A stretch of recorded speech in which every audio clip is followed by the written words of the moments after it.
자, 그런데 거기에서 말이죠.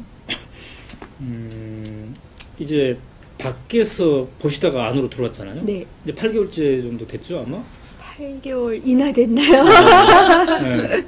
그러니까 밖에서 봤을 때 민주당에 대해서 되게 답답해했을 거 아니에요. 네. 그동안. 네. 이제 안에서 막상 들어와 보니까 이제 속살을 또 봤을 텐데. 네.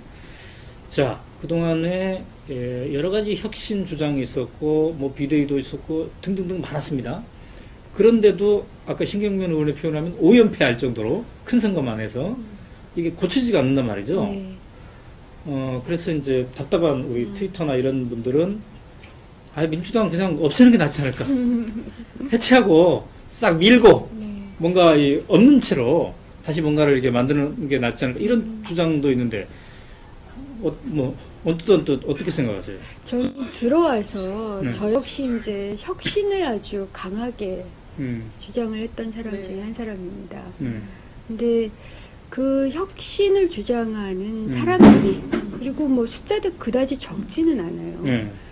제대로 혁신을 위해서 근육을 키우고 몸을 만들고 그러면서 정말 올인을 해서 노력을 했는가 혹은 그럴 만한 시간이 있었는가에 대해서는 전 자성을 합니다. 그러니까 이제는 더 이상 혁신을 말로 하는 게 아니라 우리 스스로 힘을 키워야 된다. 그래서 혁신을 말로만 한 것에 대해서 저는 죄송하다고 말하는 게 맞고 저는 이번 이제 오늘까지를 쭉 보면서 그건 남 탓할 일 아니고 오히려 혁신을 그렇게 바랬다면 그 바란 사람들이 제대로 된 전략을 가지고 과감하게 할 수 있는 정도의 자기 힘이 있었어야 된다. 근데 우리가 뭘 하든 게임을 하든 뭐 전쟁을 하든 사실은 주체가 할 수 있는 정도만 선택할 수가 있거든요. 그렇다면 혁신 주체들이 네. 얼마나 제대로 섰는가 그리고 또한 저 역시 그런 혁신 주체로서 네.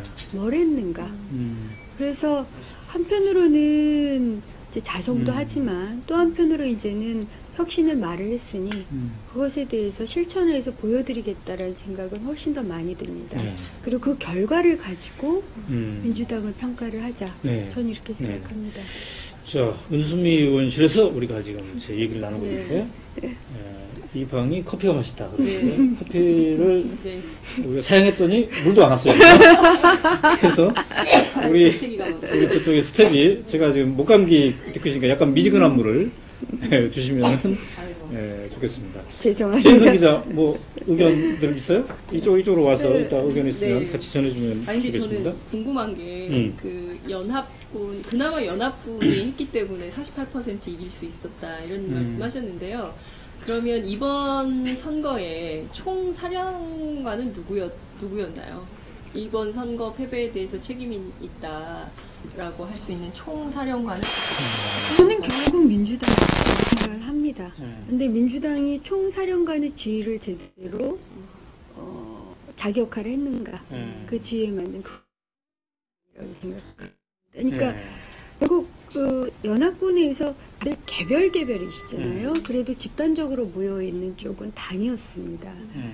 따라서 자연스럽게, 그러니까 원튼 원하지 않든 총사령관 자리를 줄 수밖에 없는 거예요. 그러니까 저한테 그런 말씀들 많이 하셨어요. 그러니까 민주당을 지지하진 않지만 어쩔 수 없다.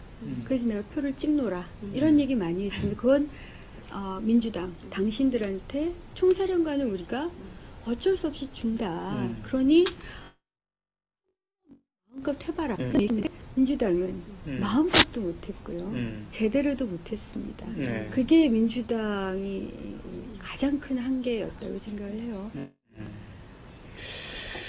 자, 근데 이제 아까 우리가 신경민 의원실에서도 참 한탄하면서 네. 얘기를 하는데 어떻게 평가하는데 이렇게 어려울까? 네. 또 지난 4.11 총선에 대한 공식 평가서가 안 나왔다고 하는데 그거 맞습니까? 네, 맞습니다. 어떻게 당인데 4.11 총선에 패배했다고 하는데 그거에 대한 이 평가가 안 나올까? 와서 직접 해보니까 그 평가가 왜 이렇게 어렵습니까? 이런 것 같습니다. 네. 당이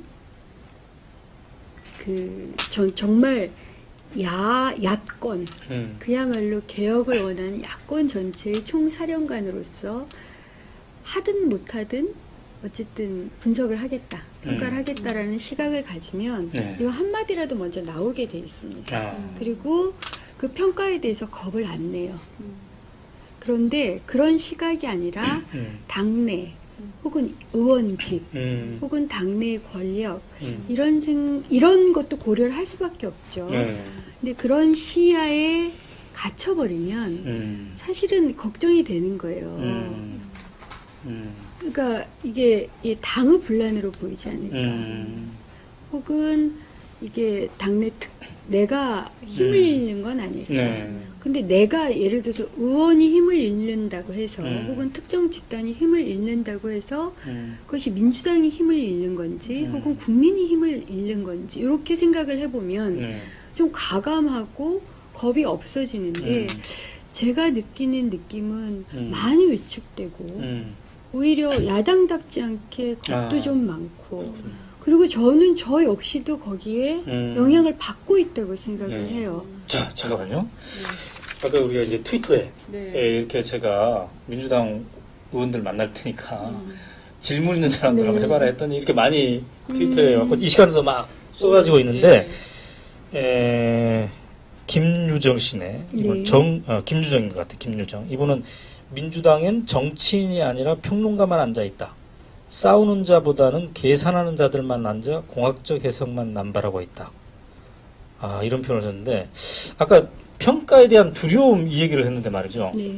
그러니까 내가 이런 식으로 평가를 하면은 어떤 반응이 있을까를 계산하는 거죠. 그래서 몸을 사리는 거군요. 예, 그러니까 저는 그 계산도 필요하다고 생각합니다. 왜냐하면 우리는 득표수를 계산해야 되고요. 투표율을 계산해야 되고 혹은 뭐 다시 총선에 나간다면 내가 당선이 될까 말까를 계산해야 됩니다.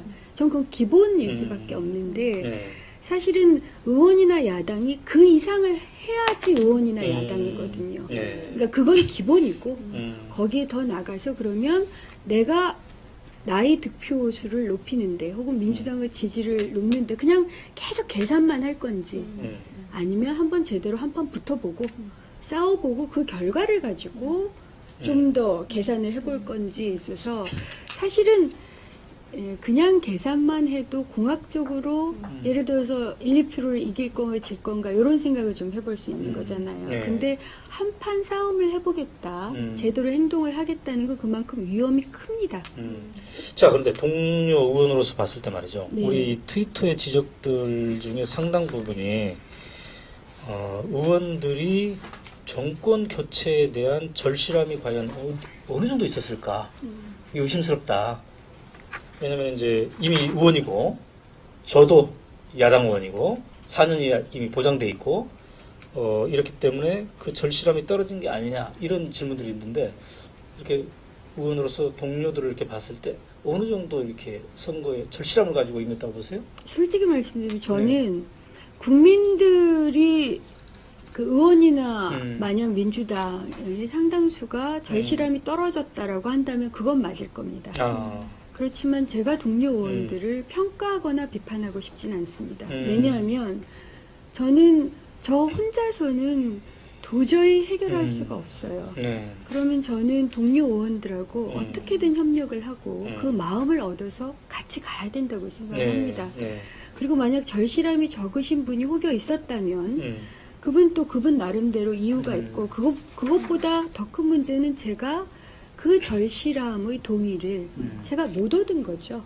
그러니까 저는 개인적으로 굉장히 절실했습니다. 저는 대선에서 지면 범죄행위다라고 제가 말씀을 드린 적이 있어요. 쌍용차 그 집회에서 저는 그 범죄행위를 저질렀습니다. 결과적으로. 그런데 그런 범죄를 저지르기 전에 제가 저희 동료 의원들에게 얼마나 진심으로 마음을 얻고 그 절실함을 설파하고 동의를 얻었던가를 생각을 하면 저는 그 점에 있어서는 오히려 제가 더 반성을 해야 된다. 그렇지만 국민들은 너희들이 절실함이 적었고 뭐 어떤 개개인까지도 거론할 수도 있겠죠. 그렇게 말씀하시면 저는 무조건 타당합니다만 저는 의원으로서 동료 의원을 그렇게 얘기하기보다는 제가 많이 부족했습니다. 그러니까 내가 지금 절실한데 다른 동료 의원들도 그렇죠. 그렇게 절실하게 만들었어야 되는데 만들었어야죠. 그걸 못했다. 저는 저 못했다고 생각을 합니다. 다시 돌아봐도 제가 죽을 것처럼 절실했던 만큼 그걸 얼마나 감염을 시켰을까. 지금 우시려고. 아니요. 그런. 왜냐하면 지금 쌍용차 또 그렇죠. 그 자살 시도를 하셨다 그래서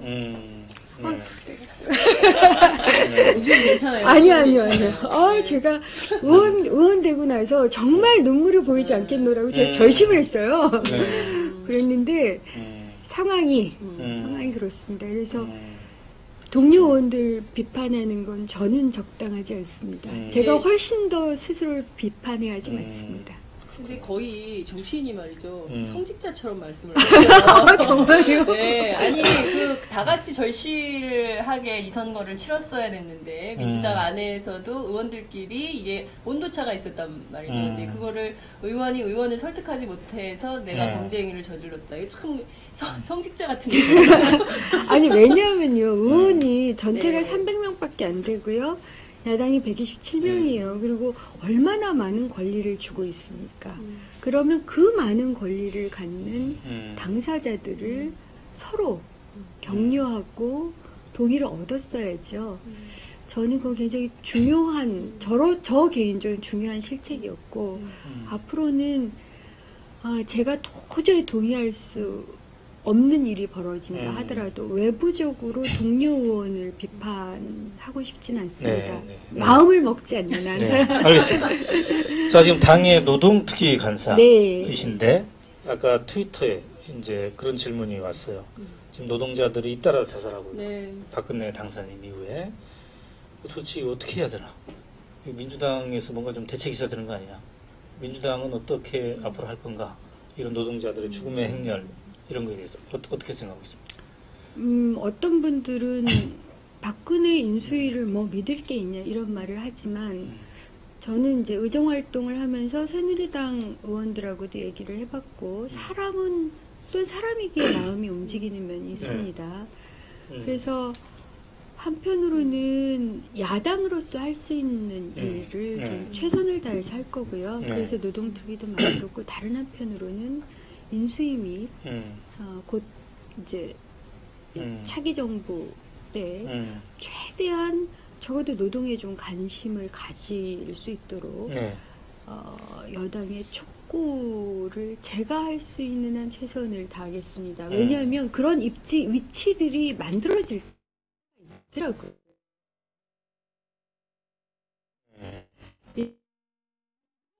로 몰리지만은 않습니다. 그런 일이 생길 때마다 어떤 얘기를 전 좀 더 과감하고 좀 집중적으로 하겠습니다. 카메라가 은수미 의원의 옆부분을 주로 잡고 있거든요. 그래요? 그렇게 되나요? 네, 저를 보고 얘기해서 아마 그런 것 같은데 어쨌든 독자들도 우리 시청자들도 함께 지금 안타까워하고 있는데 지금 생방송 이렇게 나오고 있습니다. 네. 지금은 저랑 다정하게 둘이 있는 그런가요?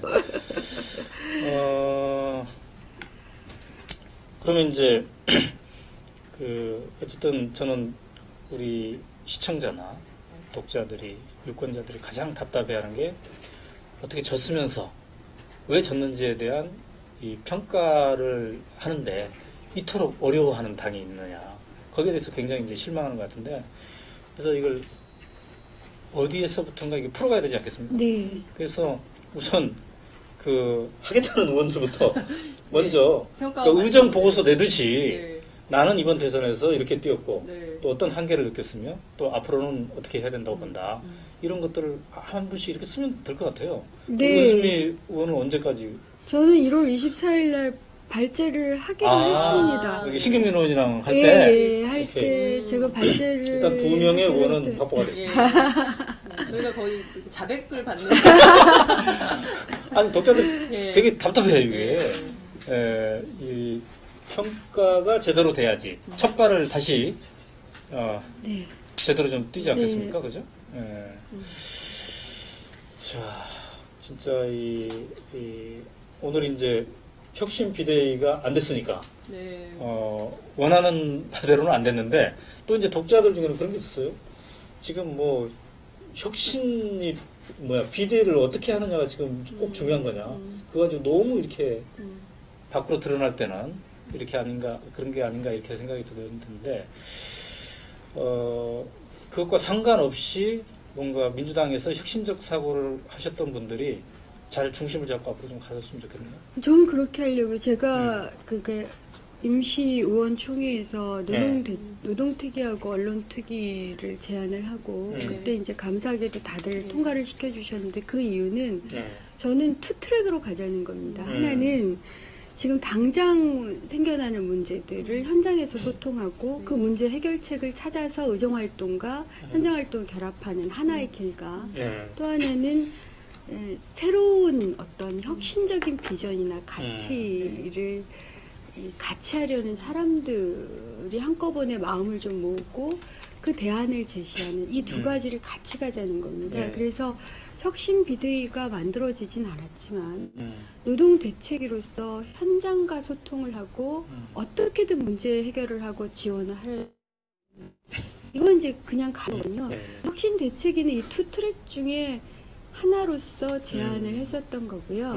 계속될 겁니다.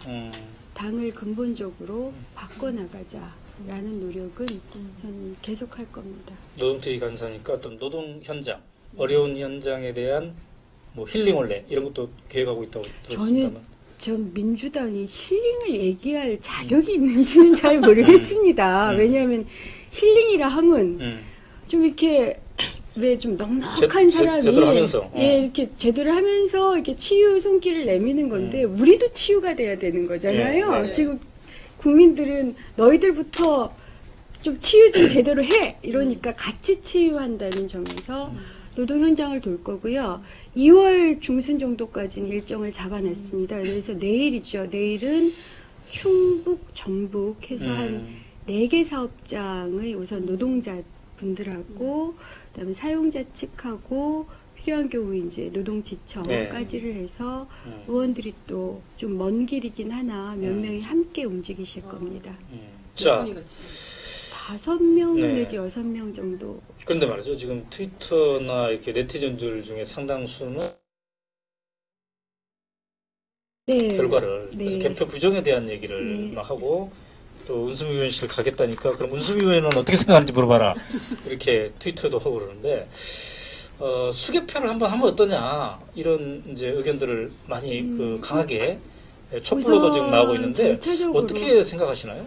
우선 그걸 좀 두 가지로 나눠봐야 될 것 같은데요. 수개표를 저희들이 요구를 하려면 부정선거임을 밝혀야 됩니다. 그러니까 그냥 수개표를 할 수 있는 게 아니라요. 이게 부정선거다라고 인정을 해야 돼요. 그러려면 이게 부정선거인가에 대해서 우선 문재인 후보께서는 승복을 하셨고 이게 그럴 만한 확실한 부정선거가 그날 자행됐는가를 여러 가지 검증을 가지고 저는 아니지만 다른 쪽에서 쭉 검증을 했는데 이미 한겨레 기사나 이렇게 나듯이 그 증거가 충분하지가 않습니다. 그렇기 때문에 이제 수개표상은 어려움이 확실히 있습니다. 그럼 그러니까 지금 현재 선거 자체를 선거 결과를 부정해야 되는데 그럴 만한 증거를 제출하신 내용들을 검토를 해봤으나 아직 충분하지 않다는 것으로 제가 전원을 받았고요. 하지만 또 한 측면에서 이 개표를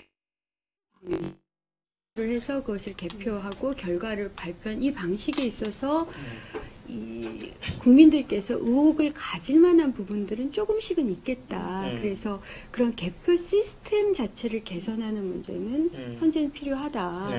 그래서 그러저러한 의견들을 저는 당이 좀 더 공식적으로 언급을 해주시는 게 맞다고는 생각을 지금 하는데 이제 얘기하는 거는 이제 검표를 얘기하는 것 같습니다. 검표.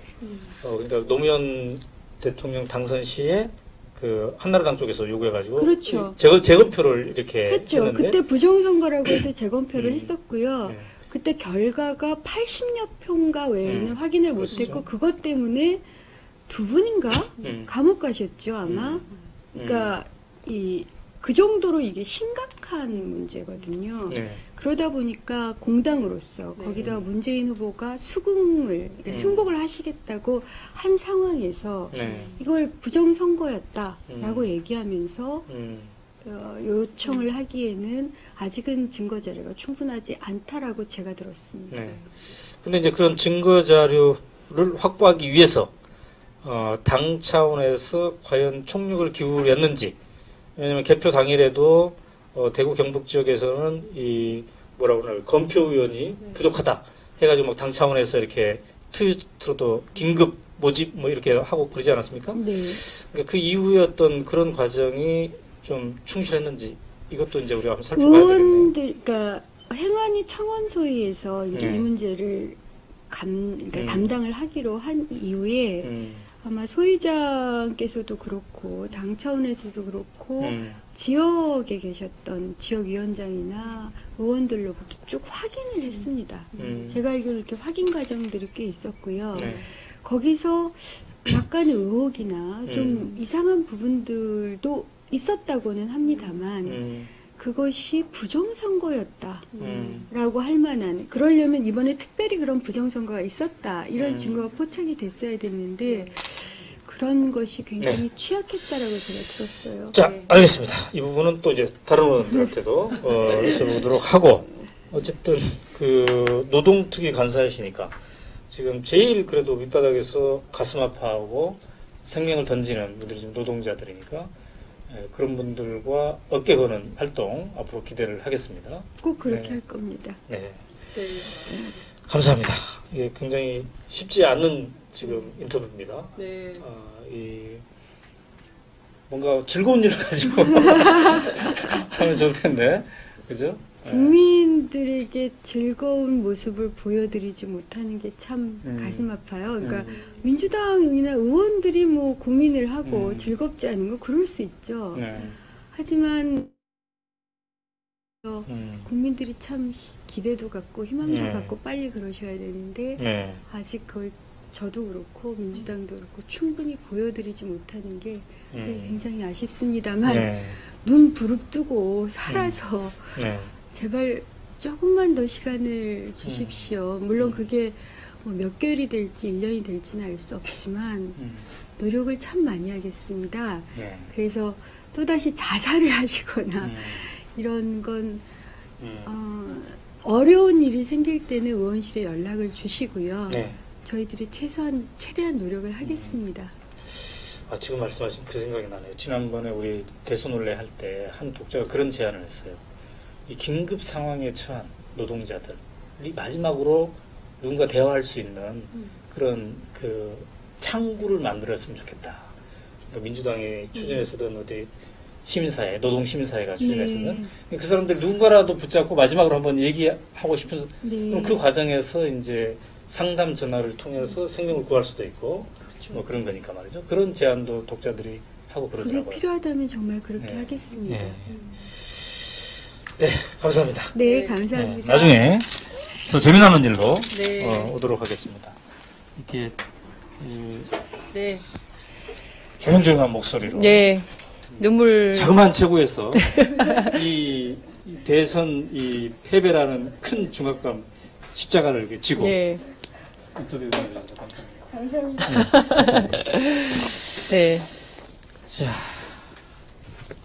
은수미 다른 방으로. 또 다른 방으로 저희가 올레를 의정 올레 민주당 의원 올레 다들 가까이 하니까 뭐 직접 실시간으로 그러면은 들어보자. 찾아서 들어보기로 하죠. 왜 도대체 대선이 끝나고 20일이 지났는데도 평가도 제대로 안 그러니까 되고 희망의 싹 민주당에서 뭔가 막 희망의 싹 그래? 그러니까 민주당으로부터 정말 힘을 우리가 받아야 되는데 그게 없으니까 너무 답답해하니까 네. 이 컵은 나도 가야 되죠. 주인이 컵이기 때문에요. 감사합니다.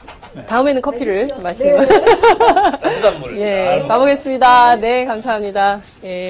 역시 은수미 의원씨. 국가는 굉장히 비좁아요. 네.